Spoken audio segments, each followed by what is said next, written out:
Hello guys, இன்னைக்கு நம்ம பார்க்க போற அனிமே அஹாடன் இஸ் இன்டிசைபரபிள். எபிக்கோட ஸ்டார்டிங்லயே ஒரு பையனை காட்டுறாங்க. இவன் தான் கதையோட ஹீரோவும். இவனோட பேரு ரைடோ. அவன் பக்கத்துல இருக்க ஒரு பொண்ணை பார்த்து சொல்றான், என் பக்கத்துல இருக்காளே இந்த பொண்ணு, இவளோட பேரு தான் அஹாடன். அப்படியே சீன் கொஞ்சம் பாஸ்டுக்கு வந்து டீச்சர் எல்லாருமே இன்ட்ரோ கொடுக்க சொல்றாங்களா. எல்லாருமே ஒருத்தங்களா இன்ட்ரோ கொடுக்குறாங்க. ஹீரோட டர்ன் ஆகுது. ரைடோவும் எழுந்து அவனோட பேரு ரைடோ அப்படின்னு சொல்லி உட்காரானா. அவன் ரொம்ப பயந்துதான் போயிருக்கான். ஏன்னா அவனால அவளைக்கும் பேச முடியல. எப்படி அவன் இன்ட்ரோவை கொடுத்துட்டான். ஆனா இந்த வாட்டி நான் வந்து கண்டிப்பா எல்லாருமே என்னோட ஃப்ரெண்ட் ஆக்குவேன். மிடில் ஸ்கூல்ல எனக்குன்னு ஃப்ரெண்ட்னு சொல்லிக்கிற அளவுக்கு யாருமே இல்ல. என்னோட லுக் அது வந்து கொஞ்சம் பயங்கரமா இருக்குமா, அதனாலயே என் பக்கத்துல யாருமே வர மாட்டாங்க. பட் என் பக்கத்துல யாரு வந்து உட்காராங்களோ அவங்கள கண்டிப்பா என்னோட ஃப்ரெண்டா நான் மாத்த தான் போறேன். உங்களோட பேரை நான் நல்லா கேட்டுக்கணும். ஆனா ஆளு அவளோட பேரையே மிஸ் பண்ணிட்டான். அங்க கரெக்டா அவன் நோட்டை தூக்கும் போது அஹாடன் அப்படின்னு போட்டிருக்குமா.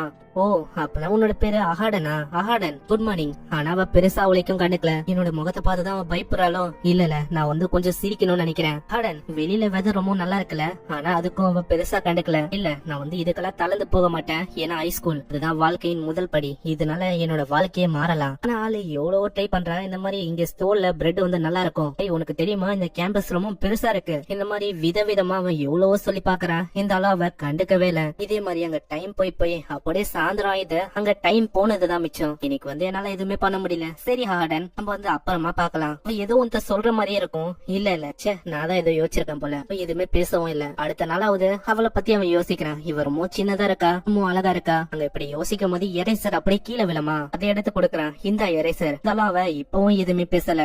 டீச்சரும் சொல்றாரு, பசங்களா எல்லாம் புக்க கொண்டு வந்தீங்களா? இப்படி டீச்சர் கேட்கும் போது ரைடோ அங்க புக் எத்தனை பண்ணா. திடீர்னு அஹாடன் அங்க கிட்ட வந்து ஏதோ ஒண்ணு சொல்ல ட்ரை பண்றான். இருந்தாலும் அவ சொல்றது அவளைக்கும் கேட்கல. அங்க ரைடோக்கும் ஒண்ணுமே புரியல. அப்போ இதே விஷயம் தான் நேத்தும் ஆச்சா?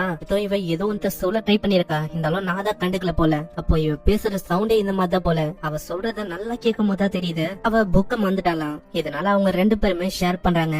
ஆனா இவ வந்து பாக்குறதுக்கு ரொம்ப சின்னதா இருக்கா. அவளோட கை அது பார்த்தா ரொம்ப சின்னதா ஒரு டால் மாதிரி இருக்கு.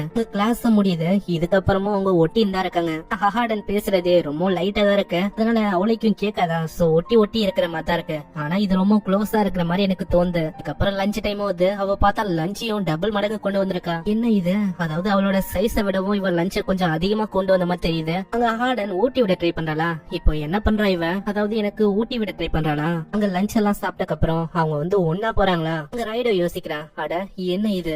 ஸ்டார்டிங்ல நாங்க அவளைக்கும் பேசிக்கல. இப்ப பார்த்தா நாங்க அவ்வளவு க்ளோஸ் ஆயிட்டோம். அங்க போற வழியிலே ஒரு போட்டோ எடுக்கிற ஷாப் இருக்கும். அங்க போய் ஒரு போட்டோ எடுக்கிறாங்க. இதுக்கப்புறமா அவங்க நித்துல அங்க கரோக்கில எல்லாம் போய் பாடுறாங்க. இவ பாடுறது எல்லாமே ஓகே தான். இவ பாடுற சத்தம் கூட மைக்ல வர மாட்டேங்குது. அடுத்த நாளாவது திரும்ப ஸ்கூல் ஆரம்பிக்குதா. அஹாடன் கிட்ட ஒரு குட் மார்னிங் சொல்றான். ஆனா அஹாடன் எதுவுமே கண்டுக்கல. என்ன ஆச்சு? அதாவது நேத்து வரைக்கும் நாங்க நல்லா தானே இருந்தோம். இப்ப என்ன சடனா இப்படி வியர்டா ஆக்ட் பண்றா.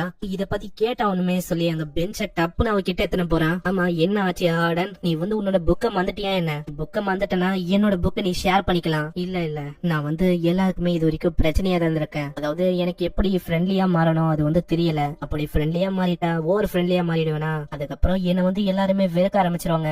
ஹை ஸ்கூல்ல நான் வந்து அப்படி இருக்க வேணாம், அப்படி நான் இருக்க கூடாது அப்படின்னு நான் யோசிச்சுட்டு தான் வந்தேன். ஆனா நேத்து நீ தான் என்கிட்ட நிறையவே பேச ட்ரை பண்ண. நானும் கூட பேசினேனா. அதுக்கப்புறம் வந்து பழைய விஷயம் திரும்ப எனக்கு தொடர்ற மாதிரி இருந்தது. அதனாலதான் நான் வந்து அதை திரும்ப பண்ண விரும்பல. நான் உனக்கு ஒரு தொல்லையா இருக்க விரும்பல. இல்ல ஆடன், நீ வந்து அப்படியே நினைக்கிற. அதெல்லாம் ஒன்னும் இல்ல. நான் ஒன்னும் அப்படி தப்பா நினைச்சுக்க மாட்டேன். இதை கேக்குற ஆடனுக்கு அங்க அவ்வளவு சந்தோஷம் அப்படியே கட்டி போச்சுக்கிறா. சரி ஆடன், நம்ம வந்து கிளாஸ்ல இருக்கோம். சோ கிளாஸ் ஆரம்பிக்க போது நம்ம படிக்கலாம். நெக்ஸ்ட் சீன்ல ஆடனை பத்தி தான் அவன் யோசிக்கிறான். ஏன்னா ஆடன் என்ன யோசிக்கிறா அது வந்து அவனுக்கு தெரியல.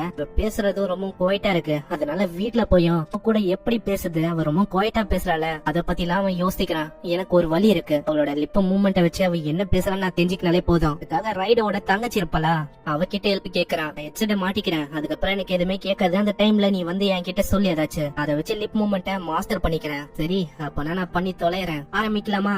நீ வந்து ஒரு முட்டாள் அண்ணன். நீதான் இருக்கிறதுலே ரொம்ப கூலான பிரதர். அதுதானே? நீ ஒரு முட்டாள், நீ ஒரு ஆப்டபஸ் அப்படின்னு எதேதோ அவ சொல்றா. ஆனா ஆளு பார்த்தா அது தப்பா சொல்ல இருக்கான். இதுக்கப்புறம் அடுத்த நாள் வந்து ஸ்கூல் ஆரம்பிக்குதா. அதை பத்தி தான் அவ சொல்றான். நான் வந்து லிப் மூவ்மெண்ட்டை மாஸ்டர் பண்ணிட்டேன். அதனால நீ பேச ட்ரை பண்ண. நான் உனக்கு அப்படியே சொல்ல பாக்குறேன். அவ லிப்ப அசைக்கிறா. ஆனா ரைடோக்கு அங்க ஒண்ணுமே புரியல. அவ லிப்ப அசைக்கிறது கூட அவளுக்கும் தெரியல. அதாவது அவ அசைக்கிற மாதிரியே இல்ல. ஆனா அவ பேசின இருக்கா. சோ இந்த பிளான் வந்து அங்க ஃபெயில் ஆகுதா. சோ இதனால ரைடோக்கு அங்க என்ன பண்ணும் தெரியல. ரைடோ இப்படி யோசனை இருப்பானா. முன்னாடி பார்த்தா பொண்ணுங்க பேப்பர் எல்லாம் பாஸ் பண்ணி ஜாலியா பேசின்னு இருக்காங்க. அட இது வந்து நல்லா ஒர்க் அவுட் ஆகும்னு நினைக்கிறேன். இந்த பிளான நம்ம பண்ணலாம். அந்த பிளானும் ஆரம்பிக்குது. இது நல்லாவே ஒர்க் அவுட் ஆகுது. என்ன ஒண்ணு போக போக அவன் நிறையவே பேப்பரை தூக்கி அடிக்க ஆரம்பிக்கிறாளா. அவன் ஒண்ணுக்கு போயின்னு இருக்கும் போதும் அங்கேயே பேப்பரை தூக்கி அடிக்கிறா. இந்த மாதிரி ரொம்ப மோசமா போறனால அவன் நித்த சொல்லிடுறான். அஹாடன் போதும், இதுக்கு மேல நம்ம அதை பண்ண வேணாம், இதுவே ஓகே தான். ஆனா வேற ஏதாச்சும் ஒரு வழியை கண்டுபிடிக்கணும்னு நினைக்கிறேன். இவ என் கூட ஒட்டிக்கும் போது, அதாவது என்ன பிடிக்கும் போது இவ பேசுறதெல்லாம் எனக்கு புரியுது. அதுக்கு ஏதாச்சும் ஒரு மெத்தட் இருக்கும்ல, போன் கண்டக்ஷன், அதோட வேலையா இருக்குமோ. சரி, நம்ம வந்து அதையே ட்ரை பண்ணலாம். ஆனா இது வந்து ரொம்ப அவனுக்கு மோசமா முடியுது. ஏன்னா டொப்பு டொப்பு டொப்புன்னு 3 வாட்டி மண்டையிலே அடிச்சிடறா. நீ அடிச்ச அடியில என்னோட காதே கொயின்னு இருக்கு, எனக்கு எதுவுமே கேட்கல. நெக்ஸ்ட் சீன்ல ஏதாச்சும் ஒரு வழியை கண்டுபிடிச்சு அவ கிட்ட பேசிட முடியாதா அப்படின்னு சொல்லி அங்க நிறைய விஷயத்த அவன் கொண்டு வரான். அண்ணா, நீங்க வந்து ஸ்கூலுக்காக இதெல்லாம் பண்ணிருக்கீங்க, ஏன்னா நீங்க எதோ பண்ணிருக்கீங்க. ஆளும் யோசிக்கிறான். ஆமா, அதுவும் உண்மைதான். டெலிபதி பண்ணோம், ஹேண்ட் சைனால பேச ட்ரை பண்ணோம், மோக்கெல்லாம் வச்சு நாங்க பேச ட்ரை பண்ணோம், இருந்தாலும் எதுவுமே வேலைக்கு ஆகல. இந்த மாதிரி இன்னமும் சில விஷயத்த வச்செல்லாம் நாங்க பண்ணோம், இருந்தாலும் எதுவுமே வேலைக்கு ஆகல. அங்க அவனுக்கு ஐடியாவே இல்ல. அங்க ஆடன் வந்து மன்னிப்பு கேக்குறா. என்ன மன்னிச்சிரேன். இல்ல, நீ வந்து எதுக்கு மன்னிப்பு கேக்குற? ஏன்னா என் மேலதான் தப்பு இருக்கு. நீ எவ்வளவோ என் கூட நிறையவே பேச ட்ரை பண்ற, இருந்தாலும் என்னால அதை பேச முடியல. நீ பேசுறது எனக்கு கேட்கல, அதனால மன்னிப்பு கேட்க வேண்டியது நான் தான். இல்ல பரவாயில்ல, இருக்கட்டும், அது வந்து பரவாயில்ல. நீ வந்து நிறையவே ட்ரை பண்ண, ரொம்ப நன்றி. நீ வந்து எனக்காக நிறையவே சவுண்ட் போட்டு இப்ப பேசுற மாதிரி இருக்கல, அதுக்காக ரொம்ப நன்றி. இல்ல இல்ல, அப்படி எல்லாம் இல்ல, நான் எப்பயும் போலதான் பேசின்னு இருக்கேன். அப்படியா? அப்போ எனக்கு ஏன் வீடா ஃபீல் ஆகுது? நெக்ஸ்ட் சீன்ல அவங்க ஒன்னா போறாங்களா, அத பத்தி தான் யோசிக்கிறான். வந்து இவ கூட இருக்கிறனால எனக்கு வந்து இது ஒரு ரோட்டீனா ஆயிடுச்சா என்ன, அதாவது எனக்கு ஏதாச்சும் பவர் வந்துச்சா என்ன, இந்த மாதிரி அதிகமா கேக்குற மாதிரி. இப்படி இவன் போகும்போதே அங்க காசு கீழே விழுற மாதிரி இருக்கும். இன்னது 10 என்ன 50 பைசா விழுதா. அதே மாதிரிதான் விஷயமும் நடக்குது. பின்னாடி அவ்வளவு காசு தான் விழுந்திருக்கும். ஆளுக்கு பார்க்கும் போதே புரியுது இவ கூட இருந்து இந்த மாதிரி ஒரு பவர் அவனுக்கு கிடைச்சிருக்கு. இதுக்கப்புறம் அவங்க ஒரு கேம் விளையாடுறதுக்காக அப்படியே ஒத்து பாப்பாளா. ரைடோ எவ்வளவோ ட்ரை பண்ணி பாக்குறான், இருந்தாலும் அவனுக்கு ஒண்ணுமே கிடைக்கல. காசு எல்லாமே காலியானதுதான் மிச்சம். அங்க கடைசியா ஒரு சொடக்கு போட அங்க ஒரு பர்சன் வரான். ஓ, அப்பனா இவ ரெகுலரா இங்க வருவா போல. ரொம்ப நேரமா அவ பாத்து நின்ற அந்த பொம்மையை அசால்ட்டாவ எடுக்கிறா. அந்த கேம்ல ஒரு வாட்டி தூக்குனாலே போதும் இன்னொரு ஒரு சான்ஸ் இருக்கும் போல. இதனால அவ விட்டு கொடுக்காம எல்லா பொம்மையும் முடிஞ்ச அளவுக்கு நிறையவே தூக்கிறா. நான் வந்து எதிர்பார்க்கல, ஏன்னா அவ்வளவு நேரமா உத்து பார்த்தது இதுக்காக தானா. நான் பொசிஷனை பார்த்து கரெக்டா அதை தூக்க முடியும். ஆனா இது வந்து அவளுக்கு ரொம்ப அதிகம். சரி, நம்ம வீட்டுக்கு போகலாமா? ரைடவ பிடிச்சிருக்கிறா. இந்தா, இன்னைக்கு வந்து நீ எனக்காக நிறைய பண்ணல, அதுக்காக இந்தா இத வச்சுக்கோ. என்னது எல்லாமே வா?